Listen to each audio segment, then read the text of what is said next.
Please subscribe to help you and your motorcycle perform better. My name is Dave Moss. I tune approximately 3,500 bikes per year. This is Two Click Sound. Now steal the microphone master. This is my riding Your setup? gear. Yeah, okay. Setup for spirited riding and stuff like that. But I do a lot of goat trails, right? So what, Kings Mountain? Yeah. Those kind of roads? Right, exactly. And the Century Loop? So, and my vision was getting blurry with this thing, with this stock setup. And then I also, like once or twice a month, I'll go touring, where I add an extra 30 pounds to the back right here. Okay. With a luggage setup. You just tell me what do you have for tools? Do you have a preload spanner? I don't, but I'm going to end up buying one. It looks something like that. Yes. Okay. That's Ohlins' tool. That's the one you want. Okay. Yeah. Okay. Because it's push and pull. And how many miles are on it now, roughly? I've got about 5,600 miles. Okay. Yep. Okay. Oh, yeah, you are way too soft. Am I on this front? No, you're just preload set really soft. So you're at 45 millimeters. Wow. So given goat trails, that's reasonably generous, but just a little too soft. 460, okay, dismount, I'm clear. 30 in the back, plus. So you did a good job with the static sag, because from the showroom floor they come with none. Oh, really? Yeah, 0.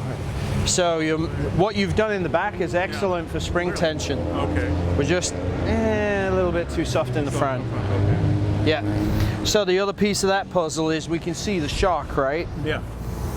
How much travel are you not using? Is it clean all the way? It looks to be clean all the way. So you're using every last scrap of it? Wow. So to get a stronger spring? No, not at all. Yeah, you're using it all. Yeah. And if you look at the bottom out bumper, Yeah. it's got a nice silk finish to it. Oh, really? From being polished. See it? It's got a sheen to it. Yeah. So you're just gently kissing it and keeping it clean. So the shock is also cleaning itself, which is very handy. One thing I wish this thing had was high-speed compression and low-speed compression. Because when I hit a sharp bump, it's just like, oh. A lot of the impact there is generated because the velocity can be gained by the shock, right? Oh, right, yeah. If the compression's too soft and you're using all the shaft, then you're allowing it to gain velocity and hammer on you. Okay. So in that case, we want to see where we are on compression. 1, 2, 3, 4, 5, 6, 7, 9, 10, 11, 12, 13, 14, 15, 16, 17. Okay, so that we know with the sag number, you want to be 30 to 35. Yeah. So right now your bike is tipped that way. Yeah, okay. Right? Because there's less in the rear and a lot more in the front. Right. So the other part of that is when you hit the bump, it's doing that. Oh, really? Okay. Which is loading the front as well. Yeah. So you're getting a 2-for-1 in weight transfer as well as. So, Yikes. do you have your phone handy to take some notes? Okay. 1, 2, 3, 4, 5, 6, 7, 8, 9, 10, 11, 12. Okay. So you're going to get the setup. Yeah. Right? So test number 1. Okay. Test number 1. Shock compression. Yeah. 12, 14, 16, 18. 12. 14, 16, 18. Now, to do that, you're going to turn that dial towards yourself. Yeah. So it's at 12, Yeah. 13, 14, 15, 16, 17, 18. So, based on the goaty roads you ride, you can assess with those different settings which one manages the velocity and the bumps best. Okay. So that also means that you have to ride at the pace you ride on those roads for it to be a consistent, true test. Yeah, that's right. Okay.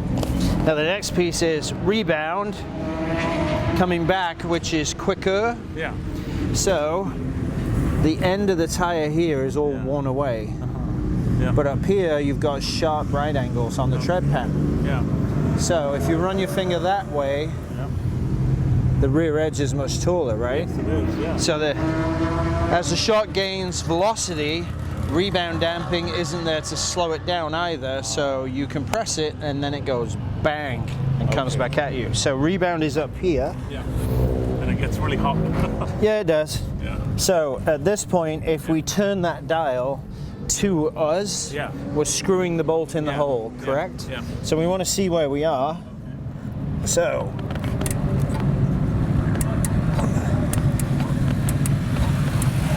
9, and we need, so we're going to go 6, 7, 8, 9. 1, 2, 3, 5, 6. And in this case, you're going to turn the dial away from you. Yeah. So you're at 6 right now. Okay. So you go 6, 7, 8, 9. And that's going to be a totally separate test on another day. Okay. Or you go do the compression test, you go get a drink of water and hang out a minute and delete, Yeah. go back out. Same road, Yeah. same pace. Yeah. All right, I'm starting with this setting, 7, 8, 9. Which Okay. one of those? Okay. Because when you compress something, energy has to be released. Yes. So then you find the right setting for releasing the energy. Okay. But the spring tension you put in the back, you're absolutely on the money. Wow. Okay. So now on the front, we have almost an identical issue, right?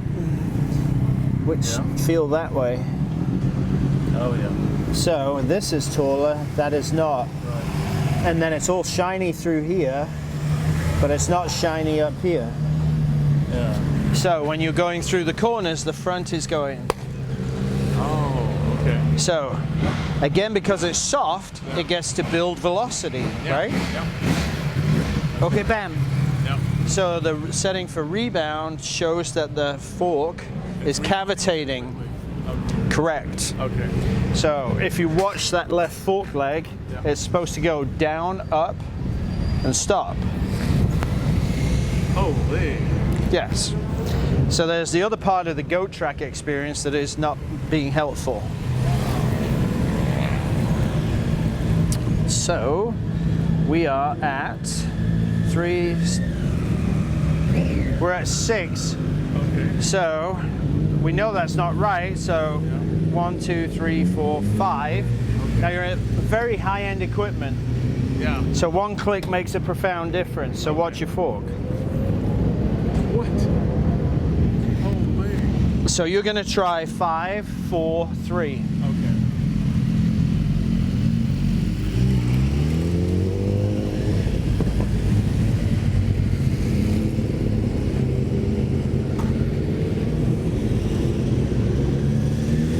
Now on compression you're at 22 right now, which is ridiculous. The tap is wide open and there's no control. So you're going to go 16, 14, 12, 10. 3, 6, 9, 12, 13, 14, 15, 16. Okay. 16, 14, 12, 10.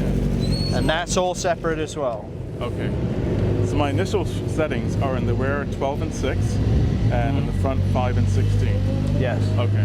Those are what you're going to go out with. What you had before doesn't matter. Yeah. Because what we end up with Yeah. is where you end up. Yeah. And then what tire pressure are you running? I'm running 32 up front and about 34 in the back. Okay. And you got those pressures how? With a No. okay. Did you Oh. figure them out? Oh, okay. I used to run 36 up front, but it felt on a different bike. It felt quite firm, so I just went straight to 32. just Were you to- running these exact tires on that bike? No, I wasn't. So is that a fair test? No, that's not. Right. So at this point, Yeah. I want you to start, because tires are 20 to 25% of your suspension. Yeah, I want you to start at 38, 38, 38. Really? Okay. right? Okay. Even. Okay. Then you're going to drop it to 36, and then you're going to drop it to 34. Okay. But you start at 38 cold Cool. Yeah. before you leave. Yeah. Now, when you get to somewhere, especially as we get into warmer weather, you're probably going to be at 41. Yeah. So then you bring it to 38, 36, 34, same road again, same pace again. What was the right pressure with this tire, with this carcass? Okay. Because what you're not bringing into the equation there is It was with a different bike and a different tire. No, not apples to apples. Okay. That's grapefruit to milk. So typically the max setting on the front tire is 36, isn't it? No. Okay. Who says so? That's what the manual says. Yeah, for who? Yeah, that's a good question. It's been 36.42 for 30 years. Yeah, that's right. No. Okay. I'm going to find my own pressure. Thank you very much. So cold settings 38. Yep, go ride Yeah. and see how it feels. Yep. And check it out, and then you'll have to bring it down to 38 and 36 and 34, so take the tire pressure gauge with you. Okay. Now, if you go out here and turn right and go up the hill, it's goaty. And you keep going up the hill, it's goaty, all the way until it ends. Oh, okay. So you'll get a feel for where we're at right now compared to where you were. Okay. So just literally go all the way to turn 4 on the perimeter road and see how it feels, and then come back. Okay, great. Now what do we do about the preload? You said Nothing yet. Okay. Because I want to go see what you come back with, because it's dusty up there. Ah, okay. So I'm actually going to put a zip tie on that leg.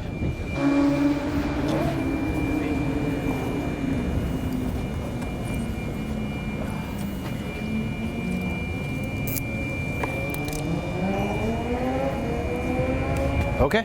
Great. Go for a quick spin and we'll see you in a minute. Yeah, amazing. Yeah, the rear is beautiful, just perfect, and the front feels good in terms of compression and rebound. I'm just wondering about preload at this point. Yeah. What would that suggest? That suggests that I'm pretty close to full compression. Right? No, you have everything. Okay. You can get every bit of travel on that fork. Okay. Now knowing that, and you're barely at 3/4, what would you say we need to do with preload? Nothing. Reduce it. Reduce preload? Sure. Really? Well, look where you are. Yeah. You can go back up that road, right? Yeah. So let's make a change while you're here. Yeah. And see if you get any more fork travel. Okay. So,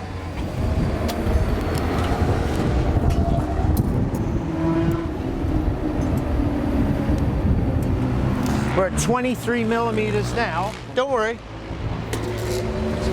So let's soften you up a lot and see if it makes a difference. Okay. If it makes a difference, you have soft springs. If it makes no difference at all, you have stiff springs. Now there's another conversation about maybe changing the springs. Yeah. But when you go on your ride on your roads, if that holds as a constant, changing the springs is mandatory. Yeah. So it's a warranted expense. Okay.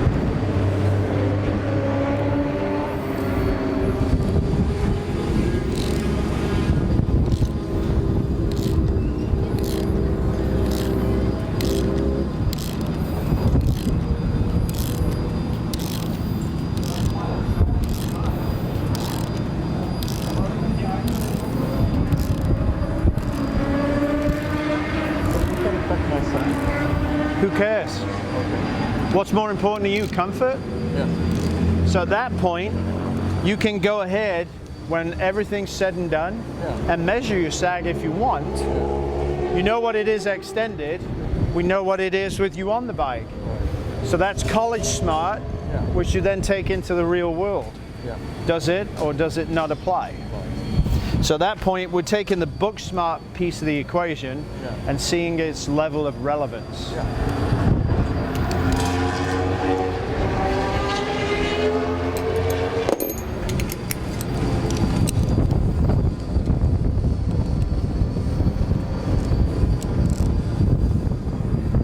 One, 2, 3, 4, 5, 6, 7. I'll see you in a minute. All right. Same distance. Okay, so the springs are really stiff. Right. Okay. Stiff enough then, right? Now you've got to ride at the pace you ride on the roads you ride on. Yeah. If you go there, your springs are too stiff. But, right? Yeah. Because we're all the way out on preload and we'd like to take some more out. Yeah. So you could be somewhere in the middle of the zone so you can adjust either way. Yeah.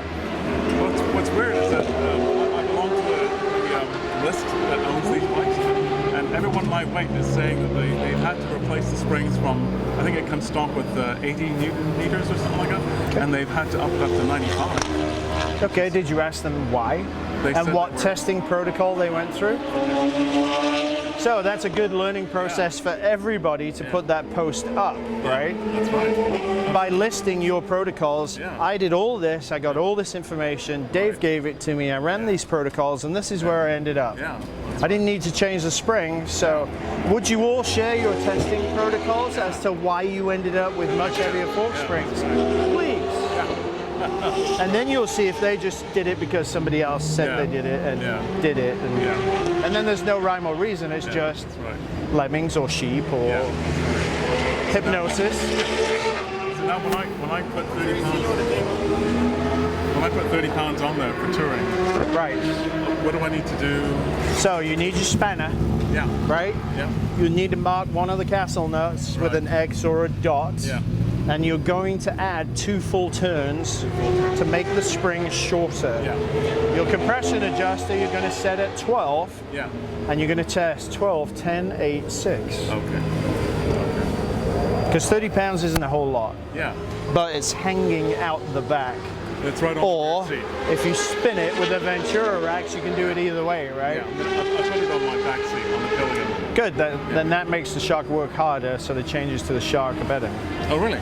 Okay. Yeah, well, if you have it hanging out, right? Yeah. Unless you hit a big bump, it's just hanging. But when you put it on top of the seat and bring it closer to you, you're centralizing that weight, so the shock will work harder. Is that a good thing? Or Yes, it's a really good thing. Okay. Because otherwise, you've got a piece of metal that's doing this while you're riding. Yeah, exactly. Yeah. So having it next to you minimizes that movement on the chassis. That's great. Thank you. I'm just going to get your money. Thank you so much. No problem at all. Does all that make sense? Good. Yeah. So preload settings for on the shock only. Yeah. It's going to be +2 turns. Yeah. That's going to make the spring shorter. Yeah. Right? So you can figure out which direction to turn that, which is going to be away from the bike. Right. Yeah, you're going to go counterclockwise as you look at it. Yeah. And then compression, you're going to test 12, 10, and 8. Oh, okay. After you've done the spring change. Okay. And rebound? No. Okay. You have a linear spring. Okay. You're bolted to the swing arm, there's no linkage. Okay. We don't have to worry about linkage. Okay. And then up front, just leave it the way it is then on the... Well, for your testing, then load it up, do the settings in the back, and observe the travel in the front. Okay. Right? Okay. And then the feel, compression and rebound, I'll just play with Leave it these alone. Okay. No. Okay. Put the rear set, put the preload in, ride it. That's right. Put the compression in, ride it. Between each of those rides, look at the zip tie and the fork. Did it change? No, you're safe. Okay. Carry on. Great. The load's in the back of the bike, not the front. Yes. You're compensating to bring the back of the bike up, so the load on the front is still the same. Right. Right? Yep. Okay. That's it. Thank you so much. Really appreciate thank you. that. Thank you. 17. Miles? 13.5. Okay. Have you serviced the forks or the shock yet? Forks, yes. Shock, no. Okay. Your weight without gear? 45. 145. Okay. Please take a seat. Okay, so hold the bars for me. Because these are fixed, obviously. And that's why your knuckles point out, because you cheat and put it here to get your hands comfortable. Because we can't do anything here with them bolted in. So what we do is do this. So, well, you make yourself comfortable by turning your hand on the bar. So what that does is change the distance here. So this is way closer to the bar than this one. And that's fine. They're your levers, they go where they belong. So for you, that's comfortable. If these were to be replaced and this had a swivel here, go ahead and set your wrist on the grip, just your wrist. You should read it like this. Yeah. How's that feel? A little more comfortable? Yeah. So if you could get a handlebar that came out this way, the way your hand lines up. So unfortunately, because we can't pivot or roll with this particular model, the risers were a great idea to get you here and comfortable. That's a perfect choice. But unfortunately, they don't give us the angle. So we turn with our thumbs.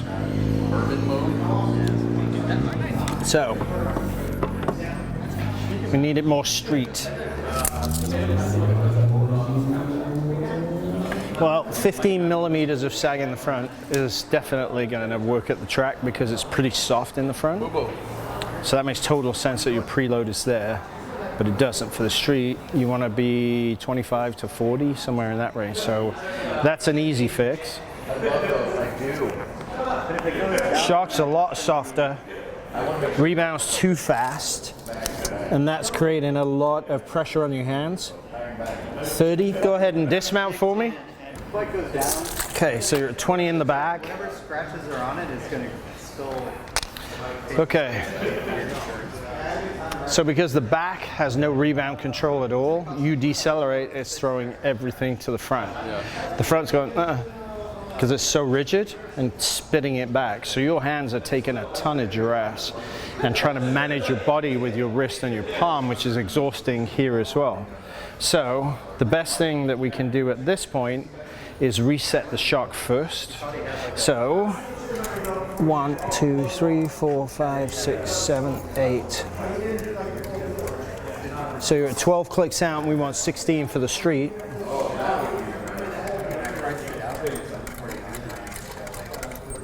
And that's 16.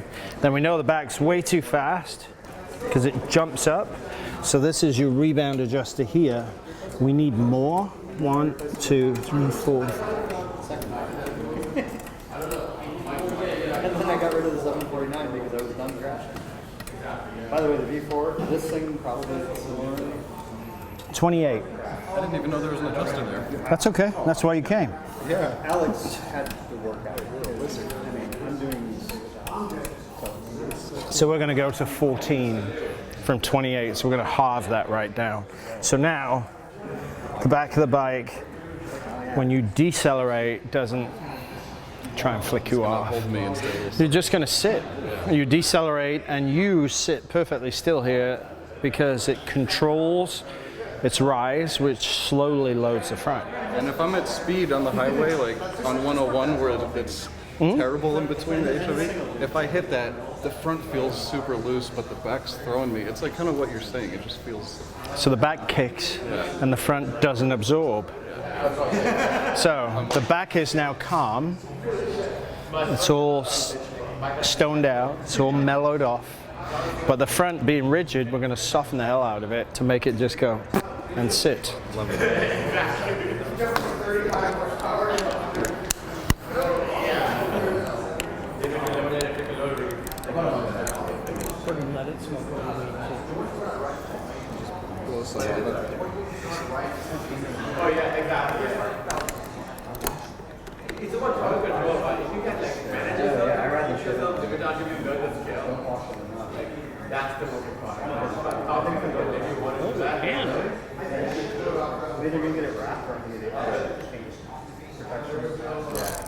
So you're preload at maximum.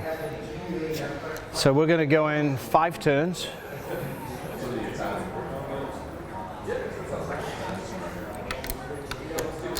And then repeat.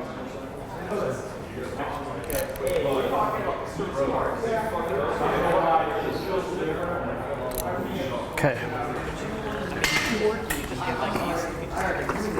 So see that bounce? And that bounce is without all that spring tension. So jacked up, that thing was just hopping everywhere. So. Me too. Is it good? Are we in there? No rebound, 0. Did you get both, all 3 of us? Good, cool. 1, 2, 3.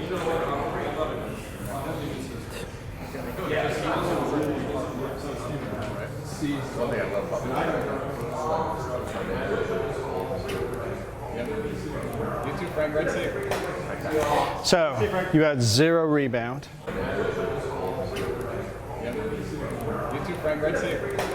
Maximum preload, so the whole bike was just jumping. So Imagine at 75 when I hit a bump. oh yeah, it's the Easter Bunny. With the hard back and the hard front, yeah. Fast back and stiff front with no rebound control, so you're getting deflected everywhere. So now the whole bike sits.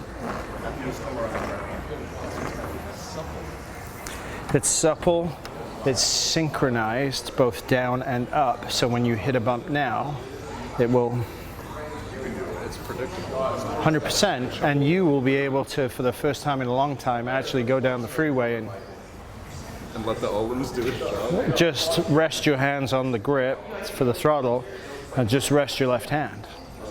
And you won't have to be ready for those bumps where you're moving to change lane and bam. I shift my body, get off the bars, and like jump a little bit when I go, because I just let the bike do the hop. So even getting out of here through the joint onto the road, you will feel it. So unfortunately, the change is so big, you need to increase your defensive distance because your conscious brain is going to be not looking. It's going to be, what's this? So your defensive distance has to increase for about a week. Okay. As your brain and your body calibrate to this and the fact that you can relax, once that becomes subconscious, now your conscious brain will go back to being observant, and then speed can come back because your reaction time returns instead of it taking twice as long. So now, for example, if I'm braking from high speed, if I'm braking really hard, it's going to predictably set Yes. going in instead of just like hesitantly. Well, it can't do anything because it was so rigid, your forks can't collapse. The rear's trying to do this because you're making the front forks a fulcrum.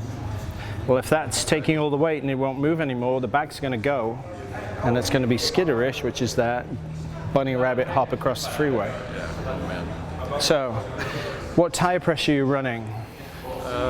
33. What do you weigh again? 160? 145. Try 34. Okay. Because tires are 20% of your suspension. And if the tire pressure is too low and you hit a bump, it's going to deform. But then that tire is going to spring back into shape, right? And that added to your abuse from the suspension. If the tire pressure is too low, it actually amplifies bumps. So 34 on both? Yes, please. Try that. And then try 36 on both for another week. How does that feel? And give your mind the time to create something on balance as an education. On this day it wasn't that good, but this day it was better. And oh, well, on a warmer day it's actually, no, I think I'll go to this. And at that point you're defining based on ambient temperature. So as we get towards winter, you're going to have a cold pressure for winter, which may well be 34, 35. But in summer, because your cold starting pressure is when it's 80 degrees ambient, might be 37, because it's hotter. So the tire and the air is already warmer. So you'll have a summer pressure and you'll have a winter pressure. You don't like putting two different in the front and the back? The only reason to do that is if you're putting a passenger or you're trying to be cheap and get more longevity out of the rear. Harder rear tire, does it absorb a bump? Higher pressure?